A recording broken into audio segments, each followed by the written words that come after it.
I want to finish up, Mr. Speaker, by reading a message from a doctor this morning to all our leaders. Thank you, Governor, for being our voice. I said in the National Health Conference a few weeks ago, and the PM told us that we needed to care more, do more, and that we doctors are highly paid. I felt insulted because we had not received any money to do our work. We walk, drive to 8 posts, health centers in difficult geographical areas with no road accessibility, and sometimes we often buy medicines for our patients. Could the responsible department, maybe in January or February or whenever we sit, bring in some M&E reports and tell the people of Papua New Guinea what's happened to these massive public investment funds that have been spent? I'm sure Papua New Guineans want to know, because life blown innocent is legally. By next year, this government will have spent a total of 145 billion from 2020 to 2025. This is an alarming thing that you minus akamna. No kat wambla time you kisi wambla report lo this la flow on this massive expenditure. Departments get 300, 400, 500 million, and there is no accountability on this floor, Mr. Speaker. One province, I hear, received 280 million kina. My goodness. And they bought buildings in Port Moresby with that. Oh. So, Yuplo, Sipik, or Simbu, or Central, or New Island, Western Province. who side through Ikisim, Sampla scale below Desla 1 billion treasurer. All provinces have only received 30% of their grants as of now. Wow. All provinces. And report you play it. You can go and read the MyInfo. PNG, UPNG, Unitech, UNRE, and University of Goroka have only received 20% of their funds. They are not in this house to speak. Only no money blow.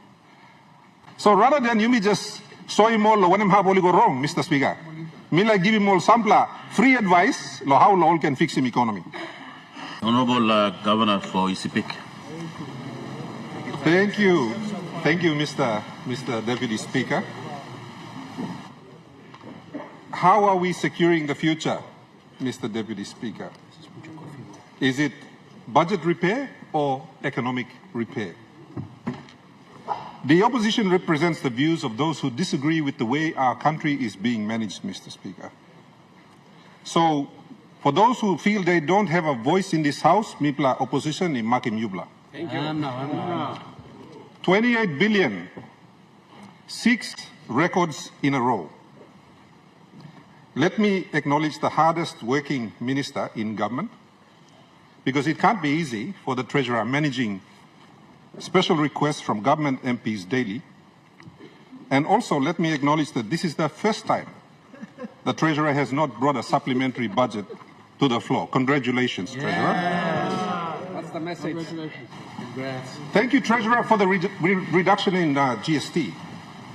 I think the bag of goodies you received in the early part of this year may have jolted your heartstrings a little bit. Thank you for raising a lot of revenue every year. I give you an A+, Treasurer. However, this budget and any other budget is not just a money-raising tool. The budget needs to have an impact on the lives of our people, and it has to impact the health of our economy. Mr. Treasurer, while you have been working really hard, I keep wondering whose job is it to repair the economy? Mr. Speaker, I have a problem with the transparency on actual cash transfers. Big problem. Early this year, the Treasurer failed to table the final budget outcome for 2023. Yes. In that report, which came out of Treasury, a total of 1 billion kina was transferred to certain provinces, as indicated in that report. To this day, we have not been told which special provinces received this 1 billion kina. Not Simbu. One province, I hear, received 280 million kina. My goodness. And they bought buildings in Port Moresby with that. So, Yuplo, Sipik, or Simbu, or Central, or New Island, Western Province. who side through Ikisim, Sampla scale below Desla 1 billion treasurer. I hope maybe in January or February when we sit again, you can bring that report to the floor. They are very large capital items. And our good Minister for Finance who just spoke, I asked him about 1.15 billion last week, and he denied any knowledge of it.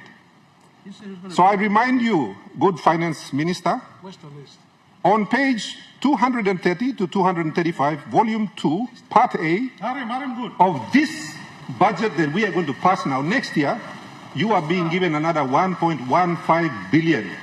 Tubla now, when are you going to tell the people of Papua New Guinea what you have done with that money? This is not million, this is billion. 2.3 billion. We have to know. The people need to know. You know can point lohap. You talk, you know sabe ya. Na me talking you page them stop long. I have serious issues with cash transfers to agencies, Mr. Speaker. According to the 2024 MAIFO, which the good minister just quoted, and which was released 2 weeks ago, 5 months late, Yes. all provinces have only received 30% of their grants as of now. Wow. All provinces. And report play it. You can go and read the MAIFO. Opposition leader only one black copy stab, yeah? As of yesterday, when I spoke to my provincial administrator, ECPIC is still owed 50 million in grants. The Provincial Health Authority is owed 16.7 million in grants. And of that 1.15 billion that Stablo Handblong, Minister Blong Finance, 10 million kinablo ECPIC, emi lose. Please. All PHAs around the country have only received 40% of their grants for this year, as we sit in this house, according to your reports. Your reports. PNG, UPNG, Unitech, UNRE, and University of Goroka have only received 20% of their funds. They are not in this house to speak. Wow. When we were debating the terrorism bill, me being like Hatim, Minister of Police, until I checked and realized that of the 629 million promised to police, the police only received 10 million of their 200 million PIP. Wow. And of their operational funds, all police is in 30% tasol. My goodness. It is for that reason I did not question the minister, because I know the police have not received their funding. So this new 697 million budget for police, I think before you may pass him, and in the response of the treasurer needs to tell us of that 190 million still owing to the police, are you going to pay it in the next 3 weeks? Yes. O ba ipla edim ken lo next year anta lo 200 million wa ipla promise mo ken now long emo. Yeah. Now. Contumas. We all want solutions to law and order, but the agency tasked with doing this frontline work are not given the money. So mouse warata solna true kagay blong minogo. Oh, soon. When? Next week, Next week. Okay. Tomorrow. My goodness. M&E for impact and budget outcomes. Next year's budget, there's 7 billion in PIP. This year, there was 10 billion in PIP, Mr. Deputy Speaker. So over 6 budgets, a total of 50 billion will have been spent in public investment programs. No other government in the history of Papua New Guinea will have spent this kind of money on PIP. My goodness. Could the responsible department, maybe in January or February or whenever we sit, bring in some M&E reports and tell the people of Papua New Guinea what's happened to these massive public investment funds that have been spent? I'm sure Papua New Guineans want to know, because life blown innocent is legally. Now. This government needs 13 years to repair the budget, they say. Do they also need 13 years to repair the economy? We know repairing the budget requires a lot of borrowing and printing of money. What do we need to repair the economy? Can they tell us as well? While the government busies itself with repairing the budget, who is repairing the massive damage to our economy? Good question. Mr. Deputy Speaker, by next year, this government will have spent a total of 145 billion from 2020 to 2025. This is an alarming thing that you may not kamna. Not at one time you make one report this la floor on this massive expenditure. Departments get 300, 400, 500 million, and there is no accountability on this floor, Mr. Speaker. What always happens is that Prime Minister and ministers will say, "Mi bla give him you bla PSIP na DSIP, passing mouse na golo place na walk." Mr. Deputy Speaker, the PSIP and DSIP constitutes only 4% of the budget. By you may look lo 4% lo budget na passing I lo 96% of the budget. You may talk in public lo look lo 4%. Na tribe lo 94% you may item lo side. Brilliant magic tricks. 3 years ago, as Chairman of Plans and Estimates, I warned the government about borrowing too much money due to my concerns that it would drive inflation at a time when the overall productivity of our economy was poor. Mr. Deputy Speaker, what the government has done is very creative, very cunning, and very sneaky. By borrowing money and dropping it into the economy, they grew nominal GDP by 137 billion, and meantime, real GDP only grew from 66 billion to 76 billion. So in the same period, where nominal budget grew by 58 billion, real GDP only grew by 10 billion. Now, lo talk pisin, nominal GDP, I mean we can talk also Giaman GDP, because you throw my money go inside. Now I'm by go big pla. Real GDP is what actually happens in the economy, through something. So our real productive economy only grew by 10 billion. So Miluluk government, it is your challenge to change that. You can't allow this to continue because that gap is exactly the living crisis that our people feel in their pockets. It is based on the true GDP. You know, this like Yaman nominal GDP, 137 billion, you may fight in Brussels. I have some more concerns. The good treasurer, the member for New Ireland and my good friend, keeps talking about deep budget holes. Yes. I want to show him some budget holes that he ignored in his statement. So, on volume 3A, page 555 to 554, we see that Works Department is going to receive about 1.6 billion, mostly for Connect PNG and for other roads. I want to say that that is a big improvement from the 600 million this year. I also note that there's 300 million for arrears for Connect PNG contractors.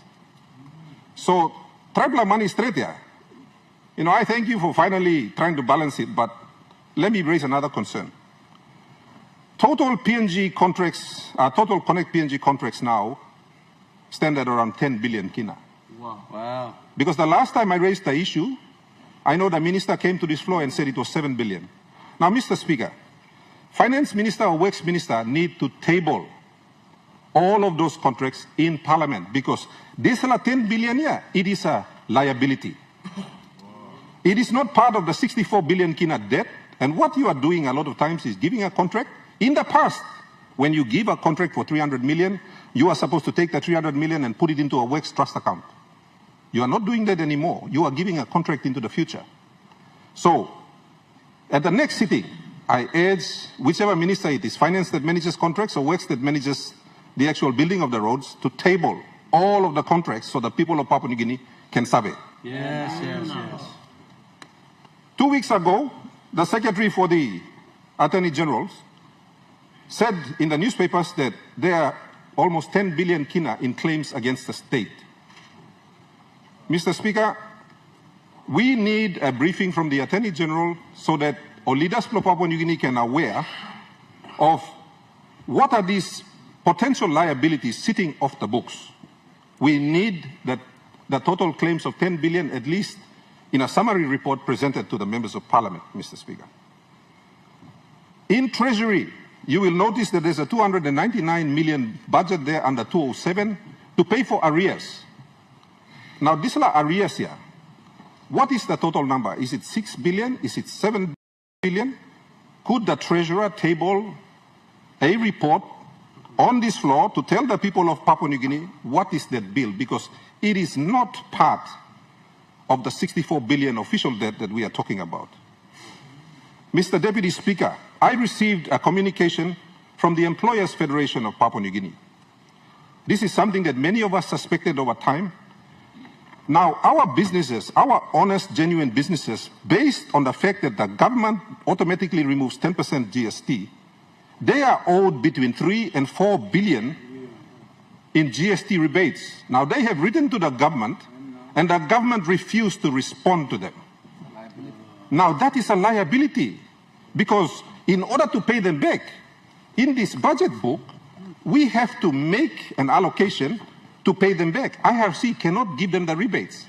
So there's 3 or 4 billion. Mr. Deputy Speaker, 30,000 genuine businesses have applied for these rebates, and they are still waiting. Wow. This government is killing honest and genuine businesses by withholding rebates that they are owed. Contingent liabilities. And I want to thank the Treasurer and the Treasury team. I have to say, this MAIFO has been the best one beating previous years because of the amount of detail. There's 8.7 billion in contingent liabilities sitting there that are not part of the 64 billion official debt. I note also that the additional equity for PNG LNG, around 2.8 billion or $692 million, is not captured anywhere. So I want to ask, where is that liability being held? The other one is the loan for the purchase of aircraft for Air Niugini. And I note also that the people of Papua New Guinea are giving 300 million kina to Air Niugini next year. So, there's la 3.4 billion kina dinau lo bai mo nubla balus lo Air Niugini. Bai mi putim lo wanem hap. If I add it up, that gives us 6.2 billion in additional loans that are sitting off the books. Suppose me adi molgada desla number, that's 45 billion kina in potential debts that are not part of the 65 fiscal debt. Now, Mr. Speaker, future governments are going to pay by then, but that's a long time to wait for the people of Papua New Guinea. On the 200 billion kina economy, let me just say that, and you know, I quote our good Melanesian Prime Minister.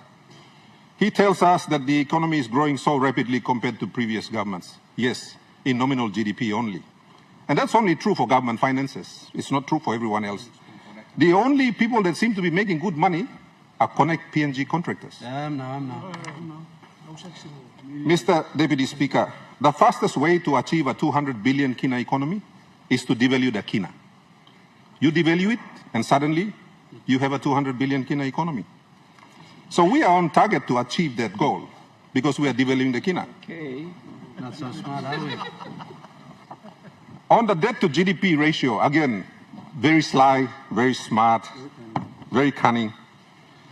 Because the Fiscal Responsibility Act requires that the debt to GDP ratio is calculated against nominal GDP.